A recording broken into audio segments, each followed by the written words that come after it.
All right, well, welcome everyone to one in an ongoing series of webinars for the teaching and learning community at UCI.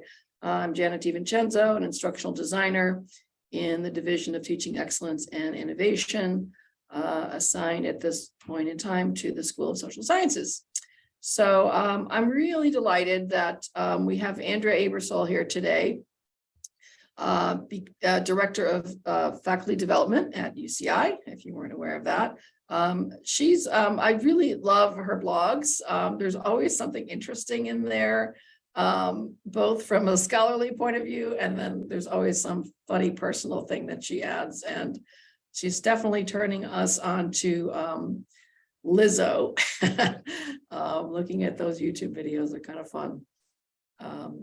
But anyway, so we're here today to talk about what flexibility with guardrails means. And I do sort of like that description of, an approach that seems pretty salient right now in this sort of transition towards normalcy. I don't know if that's even the right way to say it, but certainly in your capacity as Director of Faculty Development, you have a front row seat to the challenges that faculty are facing now, and students, of course, and everybody, but especially with respect to what, faculty are telling you. And so, I want to open it up to you, and I have some questions, but if you want to make some initial comments, and we can just kind of go from there. And since we're a small group today, certainly encourage everyone to ask questions and unmute themselves or use the chat box. So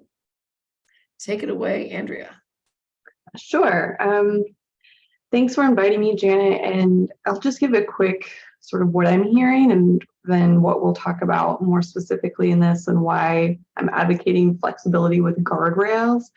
I think what has happened is during the remote learning, during the pandemic, really encouraged faculty to be really flexible, right? There's so much going on. Students were dealing with a lot. We were dealing with a lot. So it became very much like accommodate, try to get students to be successful in your class, no matter what that takes. And a lot of faculty did take that to heart and really bend over backwards for students in terms of their policies and guidelines, attending class, assignments getting done, quizzes and exams, et cetera. But it seems almost like students got like a taste of this like flexibility and became like addicted to this drug and now want it all the time, no matter what. And so what I'm hearing from faculty now is that we're back on campus and students are really being quite vocal about the demands for flexibility that seems to be going beyond what is reasonable at this point. Like, I want you to record the classes for me in case I can't make it. I want you to drop all of these assignments or these quiz grades, or I can't come to class because I'm working. Like all these situations that faculty have been telling me about. They're like, what am I supposed to do here? I still want to like be flexible, but now it feels like students are taking advantage of it, or this goes beyond what is reasonable for the classroom. And this is happening on the national level as well. The Chronicles had a lot of articles about it, and it's been sort of faculty coming at it like, we need to be as flexible as possible. And then some faculty who came with like, done with flexibility, we're back to like, you have hard deadlines, you have hard policies at the end. And so I kind of fell in the middle and ended up writing a piece for the Chronicle, while blogging about flexibility with guardrails, which is this idea of like, you still have some flexibility, but you have the guardrails in place to keep students from flying off the path to success and being able to complete your course.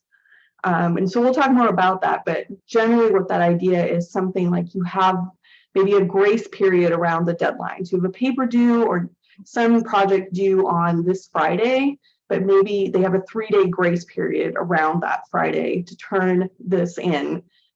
So it's quote late, but it's okay. It's just 3 days. It saves the instructor some emails from students frantically trying to ask if they can turn in things late. But it also is like you only have those 3 days. So if life gets in the way, you have some time to still get this done, but you still need to get it done. It's not get it done whenever you can or whenever is convenient. So that's one example of flexibility with guardrails. We can talk about more, but Janet, you have a lot of really good questions. So I'll turn it over to you to guide our discussion. Yeah, so one of the things that I'm hearing, and I can't say it's a trend or anything because I don't have a sample size, but I am hearing faculty being a little concerned with, well, you give students an inch, they take a mile, or there's still a lot of negotiation taking place, even in the face of some of these more flexible policies. And so perhaps a little bit of a sense on the faculty's part that they're maybe being taken advantage of a little bit. And so it's this kind of struggle that nobody really enjoys and nobody wants to stay in that space. And so that's a little bit of what I'm hearing. I'm wondering if that's, concurs with what you're hearing. Oh yeah, grumpiness is high right now, and I understand why. There's a lot of this pushback from students or faculty who are saying, I feel like students are trying to take advantage of this. They don't actually need these, but they just don't feel like coming to class or don't feel like doing something. And so it's a tough place to be in. And what I've been trying to tell people is like, we're in this sort of odd space where the pendulum has gone all the way this way, and now it's kind of swung all the way back, and we need to find this happy medium with student expectations and what we're able to do with our policies and flexibility in the classroom. So students are pushing back, and it is really frustrating. And I know some faculty have said, I'm just going back to hard deadlines, all of those things. And I want to encourage, again, this sort of flexibility with guardrails, because there are students who are going to really need this and benefit from having some flexibility around deadlines or class attendance or things like that. And it's annoying when there are students who take advantage of it, because there are, but there always will be. There will always be those students who come with a fake excuse. And I really hate to see those who need that and would benefit from it lose that because of those students who are the ones taking advantage. So it stinks. I totally understand that annoyance, but I don't feel like it's enough to say we should just go back to hard deadlines. No one gets any flexibility. One thing we're really having to do, and I'm hoping that this starts to taper off, is just having to be really, really transparent and repetitive with students about this is the policy around this is what flexibility means with attendance, with deadlines, dropping the lowest quiz score, things like that, and just having to sort of remind them constantly in your Canvas space, on your syllabus, these are the things that are in place for when life gets in the way, something happens and you need to take advantage of that. Because I really want the flexibility with guardrails to also be a benefit to the instructor. It is so annoying to feel like you are the jury of who gets an accommodation and who doesn't. Who has the best sob story, right? That actually deserves something from you versus you having to sit there and think, oh, should I actually give this person an extension? That is not a good use of your time. You're getting a lot of emails. Faculty are really complaining about compassion fatigue because they're hearing all of these sob stories from students and trying to figure out what's real and what's not. And so if you have these in place ahead of time and are really clear with students, they're here, use them when you need them, then they don't need to come to you and sort of plead their case. If you have these built in and remind them of it, I know they're still coming to you, or they're still coming and say, that's not enough, right? You've built this in, I need more. I can't come to class every day. I need more flexibility. That's where the guardrail part comes in. Then this isn't a good time for you to take this class. This is part of your grade. This is how you're going to be successful in this course. If you literally can't come to class, then this isn't a good time for you to take this class. Yeah. And that isn't always something that faculty love to say to students either, and I get that. But at this point, you do have to put some boundaries down. And I know students are dealing with a lot, but they also need to be able to do what they can to be successful in your course. And if it's gone to the point where they can't ever come or they can't ever take an exam, then they just shouldn't be taking this class right now. Yeah, all great points. I want to invite others who are here today to chime in with some of their examples or conversations you've had with your students and things that you've tried that have worked or maybe didn't work. I think that would be useful for us all to hear that. If you want to unmute yourself or add to the chat box. Ian, Hi. I'll share something that I'm trying out this quarter, and I'm not sure how well it's going to work, which is that I essentially redid how I do grading. I don't have any midterms or exams anymore.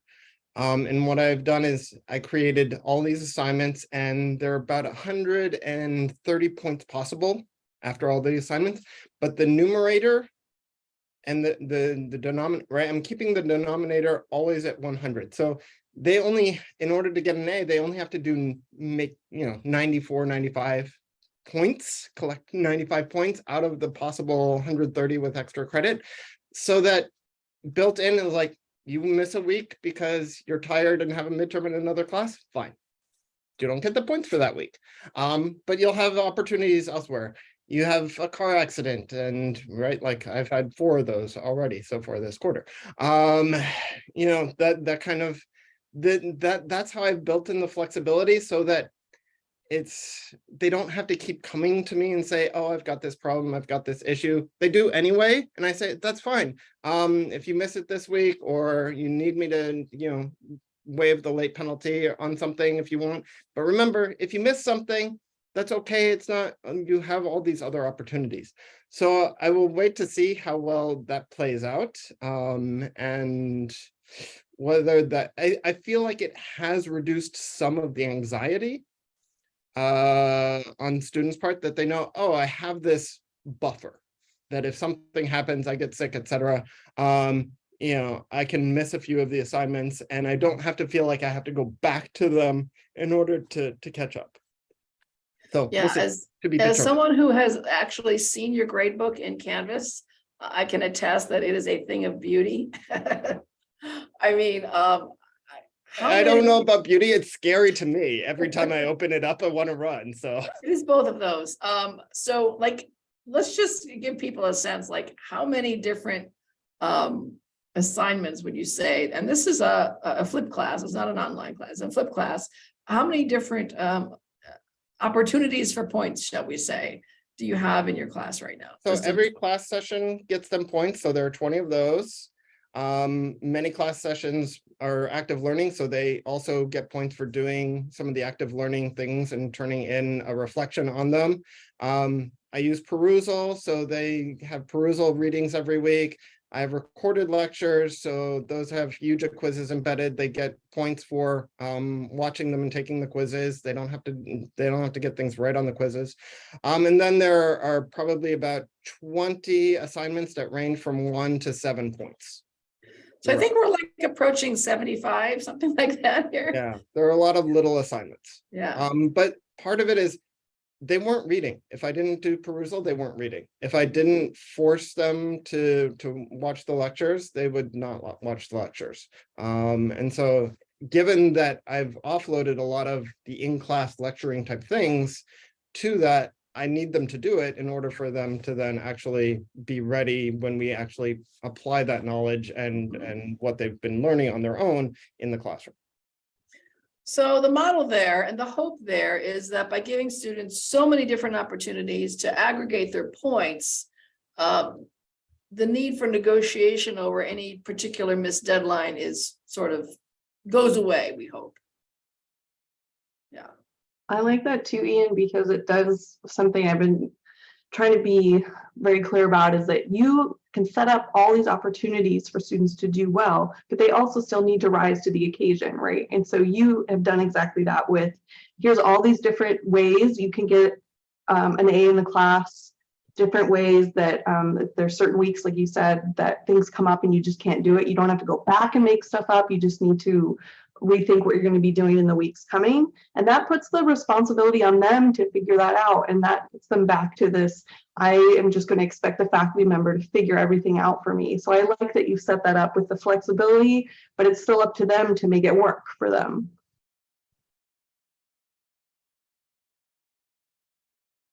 Right. So, again and again, we hear, be clear, be transparent, over communicate, all those things that we're used to hearing. And a lot of that happens in the syllabus, not the only place. But we also know, what do we do about the syllabus, right? And students not reading it. So what are some other what are some other mechanisms to continue that, that dialogue or that communication channel with students? Yeah, it's a good question. But Tom had his hand up. I'm going to table that one and see, Tom, do you want to share or did you have a question? Yeah, I was just going to share, but also ask a question as well. I'm thinking about this. So one thing that I've used in I'm not teaching this quarter, but I'm teaching in January, and I taught during COVID, obviously, several times. But one thing that I've tried with the reading, and I really want to learn perusal better. So Ian, you and Angela have both been like preaching its virtues. And so I want to talk more about it, because what I've been doing with readings that does work well is it's a little work on my part, but ahead of time, I look through, this is like a class of 40 students, I look through their reading responses and put quotes on my slides, which I then share afterwards. With the first 10 minutes of class, we read through and then encourage them to sort of comment. But what I've done before, and this is sort of an example of something that works, and then I have a question. What I do is, like, let's pretend, usually if you don't count like days where there's some like something else going on, we often, if it meets twice a week, we have like 16 days that there are readings for the class. And so what I will do is a percentage of the grade is for reading responses, and you need to do 10 reading responses during the quarter. So there's the built-in flexibility that you get to pick the 6 days, so basically 1/3 of the time you don't have to do it. The guard range challenge there is I have to, every week I'm putting up on the slides, don't blow your free days in the first month, and then you get in a car accident in week 9, because I'm not gonna bend on that. So and there are even cases where I individually email students I see are slow to get started. So it's not perfect, but that is also teaching them responsibility of don't use it all up. Because often I think during the pandemic, it was even like only 50% of the time did you have to do it. And that seemed to work. And just sort of as building in that kind of guardrail idea.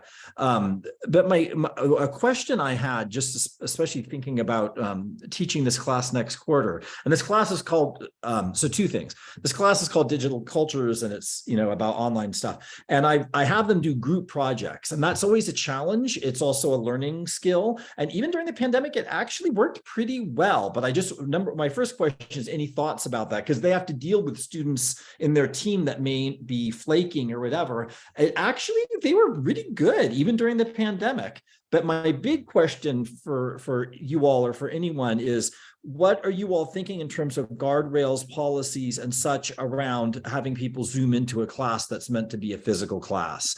Because I'm concerned, my instinct is sort of to lean towards saying no, because it's just so complicated to try and do Zoom at the same time, especially with this kind of group project oriented class.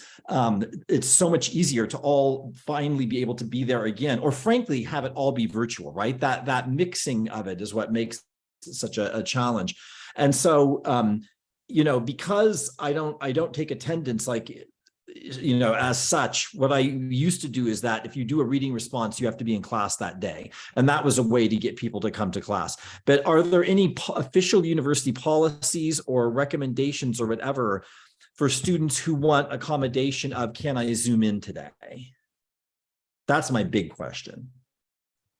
Good question. In terms of official university policy, there isn't anything about like, you have to do it for them, or you're not allowed to do it for them, or thing like this. It's still very much up to the faculty member about what's going to work. And I echo that advice in terms of it has to be what's going to work for your class. For some classes, some of the students Zooming in is fine. Others, like you said, when it's really based on the group work, that may not be the best format for the students and the way the class is set up. So it takes some creativity there, but in terms of deciding what's going to work for you and your students, it's really about, is that Zooming in a real time the best option, or are there other ways they could watch a recording Or do they just need to be in class and there's a few days where they just get to miss, no penalty, things like that. But there's no policies about you have to do this or you don't have to do that when it comes to the hybrid. Because what I'm leaning towards doing, which is sort of what I did pre-COVID as well, would be to say, if it's a day that you choose not to do a reading response, you don't have to be in class. I hope you come, but you must be in class for a day that you do a reading response. The days that you choose not to, I hope you come, but there's no penalty if you don't. And each day I will do like slides, summarize stuff that go over concepts, and those those slides will be available on Canvas, but I'm not going to record the whole class, right? I'm just going to put that up and you'll have access to all of that with the tips and what's due next time, whatever. And everyone has some access to that. That's what I'm leaning towards doing, because at least for this kind of class, I just think it would be so much work to try and simulcast at this stage. I mean, you're basically trying to teach two classes, right? And so I hear that a lot of the frustration with trying to do this hybrid model. Go ahead, Janet, you were going to say something. Yeah, I just wanted to say, I'm not aware of any university policy that says you have to accommodate something like that. I mean, I use the word accommodate rather, loosely here, not in the disabilities sense of the word. And I do think it can be a heavy lift for an instructor, especially instructors. Not all of them are all that familiar with the podium and smart classroom and all that. It adds a level of complexity if you're doing that. So I think it's certainly, your discretion if you choose to do that, if you choose to have a live Zoom feed coming, but I certainly want to acknowledge that is not always as seamless to pull off, as you're aware, especially if you're doing active learning type activities in the classroom. Then it becomes hard to justify, what those students who are on Zoom are getting out of that, unless you also are managing that piece. So it's complicated.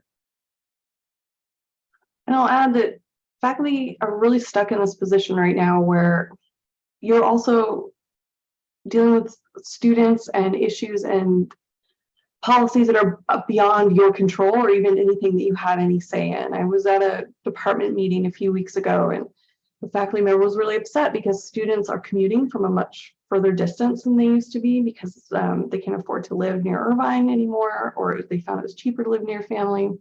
And students who are working a lot more, for some reason, there's been a lot more students saying, I can't come to class because I work. And that is something that very sympathetic to students trying to figure out how to pay for school when things are so crazy right now, especially with inflation, gas prices, etc. Those are also things that you as a single faculty member are stuck. You can't do anything to help that student or to go change university policies about face-to-face courses or how much things cost on campus. It's a really frustrating place to be in right now.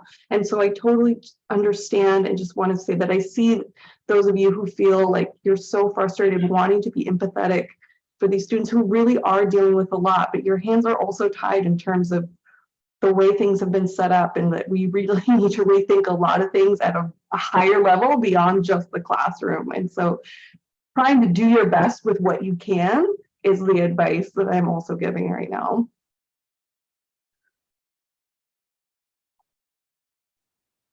Cameron put a question in the chat with how many students want flexibility? Do you think more departments are going to consider creating more online courses? I have no idea what the conversations are about that. I think it depends on the school and the department.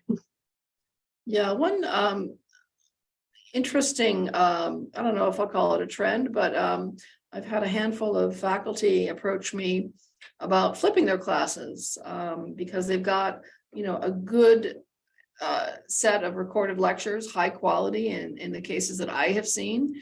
And they're going, you know what? It doesn't really make sense for students to come to campus and drive from, San Bernardino or whatever to sit and watch me lecture. I have these lectures. I'm going to flip my class and do active learning. And of course, that's music to my ears. That's my favorite modality. And so it's been rather enjoyable working with those faculty in doing that. So that it's a mini trend that I'm seeing more than one or two. With respect to online, I can't say yet. I can't say that there's been an avalanche of folks moving in that direction. I think time will tell. I will say my experience with trying to run a larger 100 plus lecture style course in a dual mode where you have some students coming in via Zoom and other students in the classroom was a bit of a fiasco. It was basically teaching two different courses, and the students who are on Zoom they didn't get it wasn't as good an education. So I am now of the opinion, like, no, I don't want people zooming in to the class, especially now that it's largely a flipped classroom. So the point of the classroom is for you to be there. You're not gonna just zooming in or FaceTiming one of your buddies in the class to kind of be there is not going to be sustainable, which is why, hey, you have the option to not come, right? Like if it's a rainy day and you don't want to hazard the roads, that's fine. You'll pick up points elsewhere. Yeah, that's a great point, Ian. And I think this is a real opportunity for instructors to think about what is the most important parts of my class that students either need to be there for or that they need to absolutely accomplish by the end of the quarter, versus where are some areas that I used to do that maybe I don't feel as are important or that I could have students do on their own, or I really need to have a more direct contact with them on this area. It is an opportunity to sit down and think about what is absolutely necessary for my course. How do I want that to be done in the best format? And then design it around that and put in those flexibility with guardrails to protect that you design this class this way for a reason. And hopefully students will start to come back to our area where there are some expectations. We're in a, like I said, a strange place where students are really feeling like they can push back on everything. And we've got to kind of get them back to, there's flexibility built in for you, but there's still expectations and standards. And that's something that has been interesting about this flexibility conversation too. And then Jonathan, I see your hand, is I have some faculty who have come to me and been like, this is just hand holding and coddling, like all this flexibility, all these ways that they can drop an assignment or not come to class so many days. Like, I feel like we're not preparing them for the real world, and they're going to expect everybody to cater to their every need. And so I really want to push this idea of we can have flexibility in our classes. We can make room in our courses for life to get in the way. Students really do face emergencies and times, and it stinks that they then have to worry about failing the class when they're dealing with something like that. So flexibility with guardrails is about helping more students meet your high standards. It's not about bringing standards down or just trying to make the class easy. I hear a lot about rigor, like this isn't a rigorous course if they're able to miss things or not come to class sometimes. And I disagree. I think it's an opportunity for you to keep high standards, but also help more students meet them instead of making it this really difficult ladder for students to climb. Make it so that more students can climb it, if that makes sense, without lowering the standards. Sorry, I'm gonna jump in real quick before Jonathan. For those of you who don't know me, I'm faculty over in BioSci and Associate Dean at DTEI. I think that's a great point, Andrea, that we hear that a lot from faculty, that are we coddling them? Honestly, I think the flexibility helps them see what the real world is like. Like if we think about our day-to-day, we have considerable flexibility in deadlines for the most part. They're grant deadlines and grades have to be submitted at a very specific time. But I think the wonderful thing about our jobs is that we have the ability to move meetings around. We have the ability to push papers back if necessary. And I think it's not just the teaching world where flexibility is necessary, that we've realized that the entire world needs flexibility. And by incorporating that into the classroom, that really helps students see the more authentic real world as opposed to a very strict world that once they leave college, they won't see anymore. But I think overall, like from what folks have been saying, I think the fact that you're sort of struggling with the guardrails piece really shows how much faculty are going the extra mile for students, and the fact that you almost feel bad that you do have to set deadlines, but some deadlines are necessary. And even within that flexibility, the guardrails piece is very important, and students will push back. But again, remember, if you've got 300 students in your class, 300 students aren't pushing back. Like, I know we tend to focus on those handful of students who complain that we're not being generous enough or whatnot. But 295 of those 300 really appreciate what you're doing, and only 5 of them have that issue. So stick with the guardrails and don't feel that you aren't doing enough already, because you're doing plenty. Yes, and unfortunately, the ones who appreciate you doing this are probably not the ones telling you that. It's the ones who are unhappy with you that are telling you that. So remember that too. Okay, Jonathan, did you have a question or something you wanted to share? Oh yeah, so I think I might be just in a unique situation. I have kind of a hybrid setup. I worked with Janet probably like a year and a half on getting that set up. And it's unique in that they're the same class. So there's 3 of the same class, and the second one of the day is online. So what I did was I treated it all like one class. And I give students the option to show up to any of the times, or just log in online, or watch the video later, or you could watch the video later, show up in person. And my one concern before jumping into this, and I had to do this, had to do this at the beginning of last year, was that students would not show up to class. Like, why would they show up to class if they have a video? And I found that students still showed up to class. So I had some students show up to multiple classes for that. The one challenge was keeping it consistent across all 3 classes. And I made the quizzes online. And of course, my concern was the academic integrity of these classes. Students obviously have forums where they communicate, such as Discord. So what I did was I scheduled the quizzes online on one of the days, canceled lecture, and I made it a very narrow window. Usually like 6 to 8 p.m. they could take it at that time. I built up the quiz banks to create to have variations of each, and of course some students needed to reschedule the quiz, right? And I feel it was only fair to do that because they didn't know it was from 6 to 8 in the evening. So I would only schedule them earlier in the day, right? So it wouldn't be advantageous for them to share that information, especially if the class was curved. The only issue with that is on quiz days, I'm behind the computer from 8 a.m. to 8 p.m., sometimes 9 p.m., making sure that the quiz runs smoothly, because for some reason I also do tech support along with teaching stats.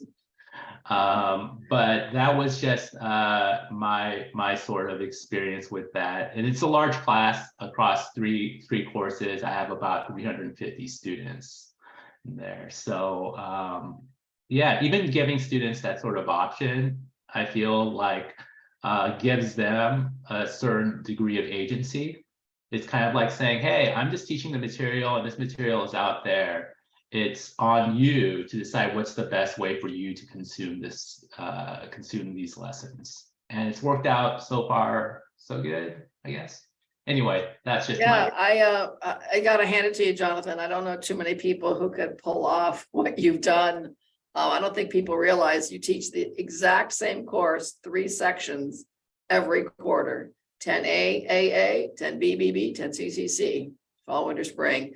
And so I did end up losing my hair, so I think that might be what the cost of business. And you didn't go the easy route and just record your lectures and then no, you are still lecturing synchronously every day. As one of the 2 modalities. So I think students enjoy it. Obviously, I record it in pieces, And it has a very, from what I hear from students, a very podcast sort of vibe to it. Students would go in the chat room. I find students are actually more open when they're just commenting and asking questions in the chat. And then I answer them in between recordings, or sometimes I address it during the video. And the attendance for that it has been pretty steady. People just like watching it live. Yeah, Ian, please chime in. I just wanted to ask others if they've been doing something similar, where, in my case, I teach one of our larger intro courses, an introduction to archaeology course for the anthropology department. To this point, I've only taught it in person, or this once where I tried to do it in the dual modality. I've not created an online version of it, but I'm wondering if others have done something where they have that kind of a course that they're basically responsible for, and they have it where they one quarter will teach it in person, and then maybe in spring quarter they do the online version. I'm thinking about that particularly if I decide that I want to teach that course as a summer course. I think the only viable way to do it as a summer course is as an online course, as more and more of our summer courses are only doable, only enrolling if we have them online. Yes, it's absolutely the case that online courses are also offered during, also offered in the classroom. So yes, it's between you and your department chair as far as how that works out, but it's certainly not the case that once online, always online, right? So yeah, I'm just wondering if some people are doing that, where they teach the same course maybe multiple times in the year, sometimes as just an online versus sometimes where they're in person. Yeah, yes, that is definitely the case, whether anybody is. I do that over the summer. I teach one of the series just completely online, summer session 2. Yeah. And Jonathan, do you feel like it's the same course, or is it a completely different course? I feel like it's the same course only because I'm doing it sort of hybrid during the year. So it works out to be pretty much the same, I would say. And I generally have just like a lot of students retaking it. Those are most of my students. So they kind of are used to the system. Louis, what's your experience with that? Well, I think your answer is formally right, that it's between you and your chair, but I'd throw in a third party, which is the registrar. Unfortunately, sometimes when she knows that you have an approved online course, she will push or manipulate to get you to offer it online. I've had an experience where I have a course that can go either way, and I put in for various course times, as we always do, and oddly there were no classrooms available in any of those times. So I said, well, I'll take 8 a.m. because I knew that'd be course time, or I knew that there would be a room available. We got the response back, no, there really isn't. So I think the registrar, in some cases, particularly for larger classes, will put her thumb on the scale a little bit to encourage a course that could go either way to be online. Now, obviously you can keep pushing back and eventually you'll probably win, but just a caution.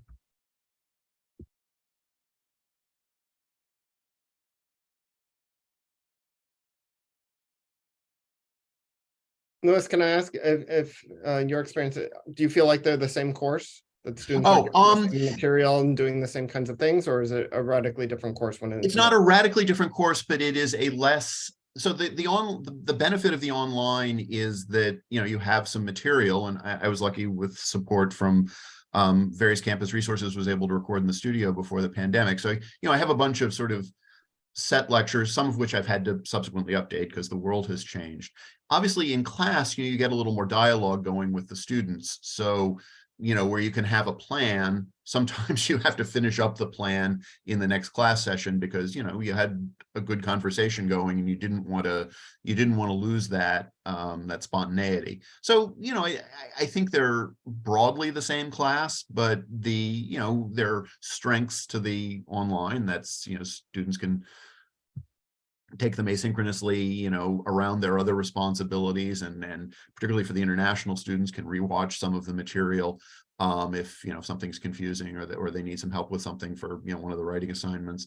The benefit of the on ground, of course, is that spontaneity and the sort of human interaction that has traditionally defined teaching. And let me say, these are big classes, so it's not like every student has those interactions with me, but if a handful do, maybe it spurs some thinking on ground, at least in students' minds, that they wouldn't get in the remote.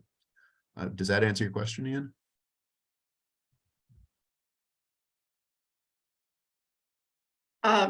Yes, a couple of upvotes here for ed discussion, which is a relatively new discussion forum in Canvas that emerged in the last year or two.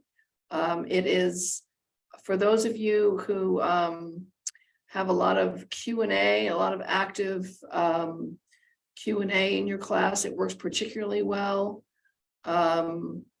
It doesn't exactly supplant the need for the Canvas discussion forum. It's a little bit configured a little bit differently. I know that in a lot of STEM classes, it's that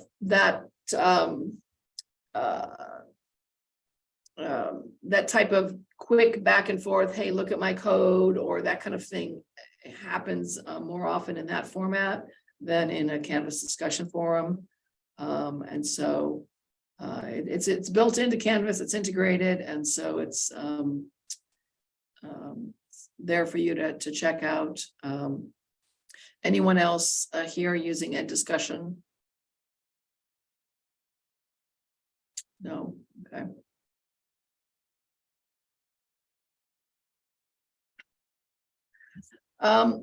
I feel like we're at a good point such that I don't want to kind of go backwards in our discussion, but there was something about your blog, Andrea, that I wanted to just talk about. And it has to do with the School of Hard Knocks. And I like how you said, I'll just quote you here, not everyone survives the School of Hard Knocks. And while many feel that's the point, I wonder how many students would if they just had more support. Who is falling to the wayside? What potential is squandered when we don't throw a rope to someone who is drowning? Because a few survive without that rope, do we eliminate the use of ropes? And I like the metaphor, and I just like the sentiment that's driving that little piece there. So, and it kind of reminds me about the debate around student loan forgiveness, right? Like, I paid my student loans back. By God, everyone should pay them back. No one else should, get a free pass if I did. So I wonder if you want to just comment on sort of when you wrote that, what you were thinking about. Yeah. So I've heard from some faculty, and I feel like this was such a sentiment when I was in graduate school as well. It's this sort of like, you make it or you don't. And I made it, so why can't you? And graduate school is supposed to be hard. And I hear that here as well. Undergraduate, it's supposed to be hard. UCI is hard to get into. It's supposed to be a challenge. So why can't we just keep it that way? And if people have a hard time making it, that means it's hard. And that's the way it's supposed to be. And this sentiment too of people who did have a really hard time either getting through school or finishing school while facing life challenges sometimes do take on that attitude of like, it made me who I am today. I am proud of getting through what I did and what I've accomplished in spite of the challenges I faced.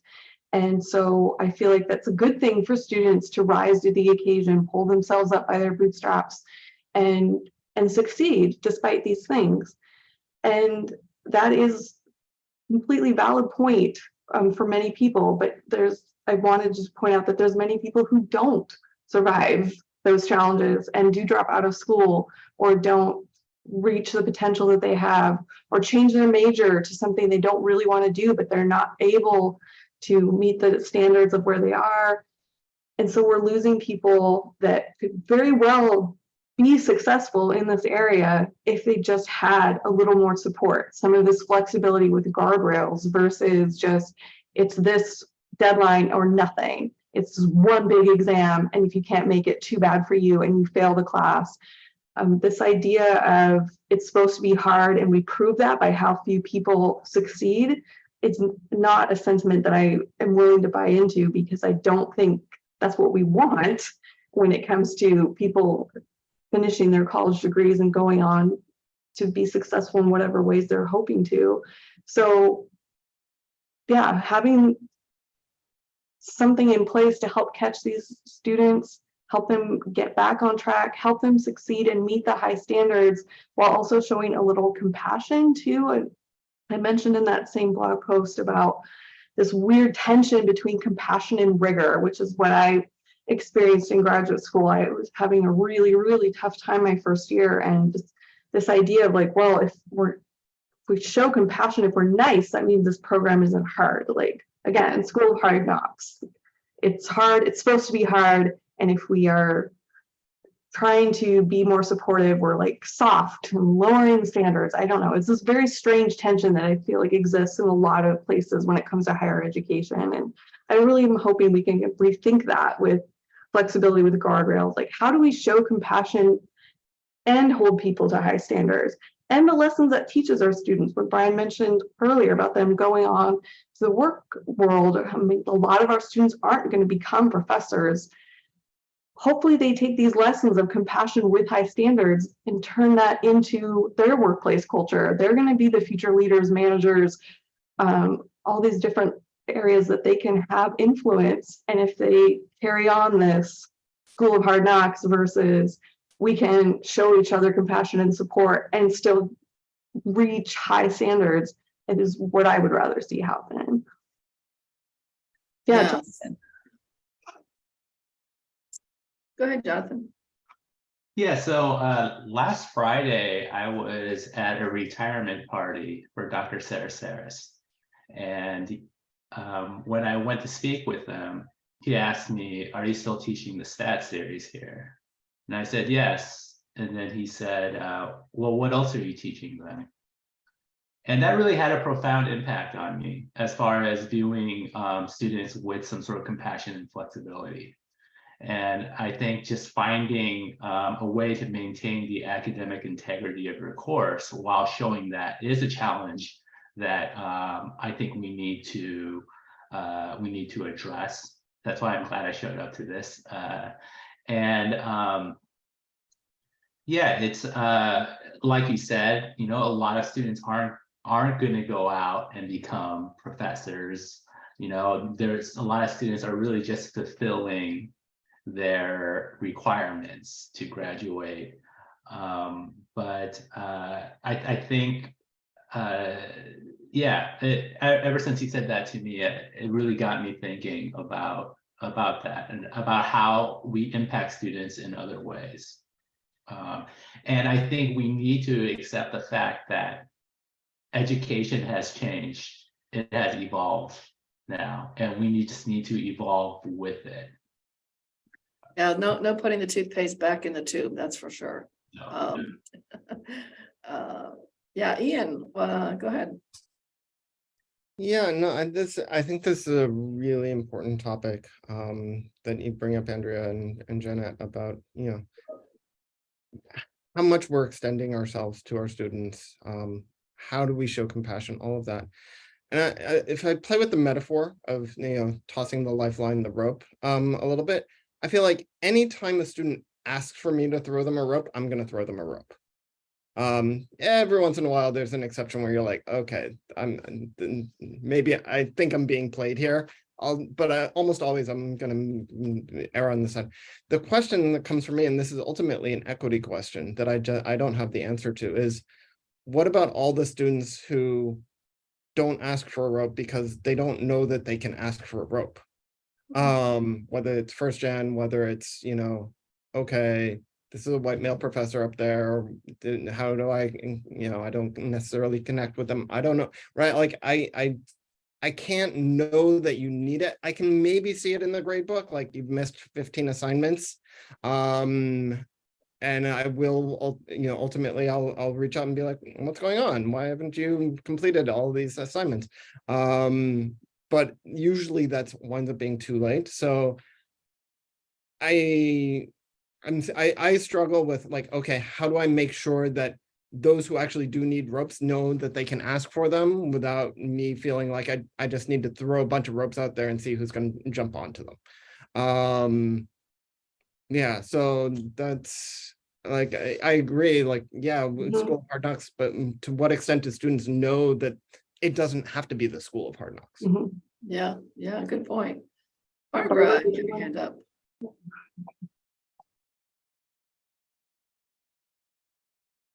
Sorry, I've been listening the whole time, but I was doing other things, so I couldn't have my camera and mic on. So in response to what Ian said, I've had the same concerns. But the way I handle it is, there's a certain amount of like, you get to drop the lowest whatever. So like they have to be in class, but there are 20 meetings and they can automatically drop the lowest 4. So that's 2 weeks of meetings they can miss with no penalty. There are 5 chapters. Every chapter has like a pre-reading quiz and a review assignment and a lab assignment and a test, and the lowest one is dropped. So you can basically miss the entire class for 2 weeks and not lose any penalty, because the 1/5 of everything, the lowest 1 out of 5 is dropped. And then the chapter tests, there's a test at the end of every chapter, and during finals week, they just get to retake any or all chapter tests that they want to. So they can retake them all, they can retake none if they're happy with the scores, and that's the final. And I offer that to everybody, and I don't do any flexibility beyond that. So it addresses for me Ian's question of like, what about all the people who maybe need this but aren't asking for it? Because there are some who ask for more flexibility. Like they'll say, well, I can't be in class because I work and I can't be there on time.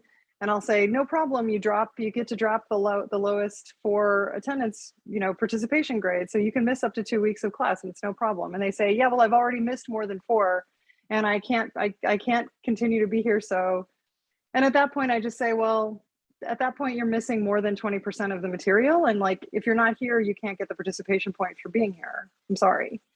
And so it works well, because anybody who, in Ian's words, like asks me to throw them a rope, typically they'll say, I missed this assignment, or I missed this test, or I missed whatever. And I say, don't worry about it. It's fine. Your lowest one is dropped anyway. As long as you do all the others, you'll be fine.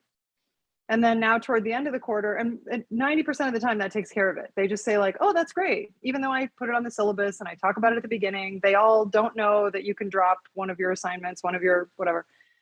Problems with the chapter test, I say, don't worry about it. You can retake any chapter test or all the chapter tests during finals week.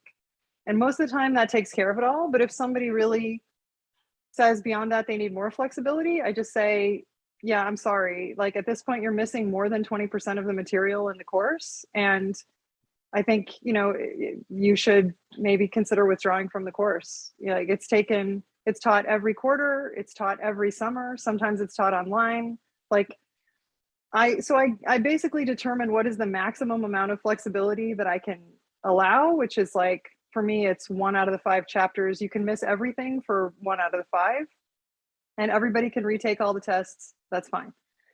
And that's the maximum flexibility I can allow, and everybody gets it. And beyond that, nobody gets it. Even if you're like hospitalized and in a car wreck and yada, yada, like, okay, then I think you should withdraw.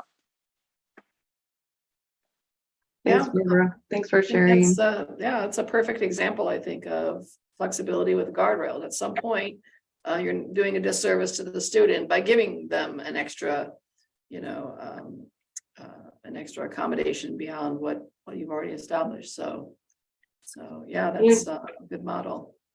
Yeah, and Ian, thanks for bringing that up, because it's such an important point. I think oftentimes, the past, we think we're doing flexibility and students of service by saying, oh, if you have an issue, just come talk to me, right? Just come talk to me, or writing a syllabus. So just let the professor know if you have a challenge. But so many students aren't comfortable with that, or even know that like that's, you mean it, right? But sometimes that might not be the truth.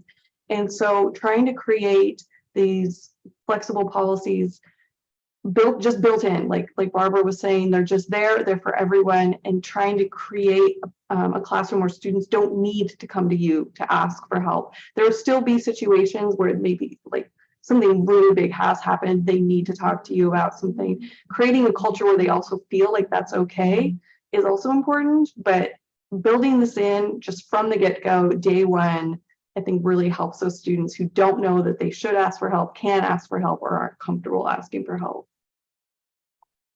Yeah. So, yeah.